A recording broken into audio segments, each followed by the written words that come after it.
Hi அம்மா, இப்போ என்ன பண்ணிட்டு இருக்கீங்க நீங்கள்? பூரி கிழங்கு பண்ணிட்டு இருக்கீங்களா? அன்னைக்கு நம்ம வந்து சன்னா மசாலாச்சி சாப்பிட்டோம். சரி, இந்த கிழங்கு எப்படி செய்யணும்? இது எப்படின்னா, முதல்ல தேங்காய் எண்ணெய் போட்டுட்டு முதல்ல உருளைக்கிழங்கு 2-3 நம்மளுக்கு 2 பேத்துக்கு ஏற்ற மாதிரி 2-3 வேக வச்சுக்கணும். 3 உருளைக்கிழங்கு, 3 பொடி பொடி பெரிய வெங்காயம். ஓகே. பெருசுன்னா 1 போதும். நான் கொஞ்சம் பொடிசாக இருக்கிறனால பெரிய வெங்காயத்தில் 2-3 எடுத்துக்கிட்டேன். சரி, ஓகே. அதையும் கட் பண்ணி வச்சுக்கணும். அப்புறம் தேங்காய் எண்ணெய் போட்டு கடுகு, உளுந்தம் பருப்பு, கருவேப்பிலை போட்டு நல்லா தாளித்து அந்த வெங்காயம் போட்டு கட் பண்ண வெங்காயம் போட்டு நல்லா வதக்கிடணும். ஓகே.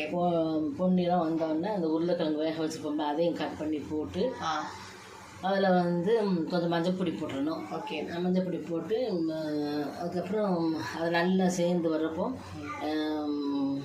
கடலை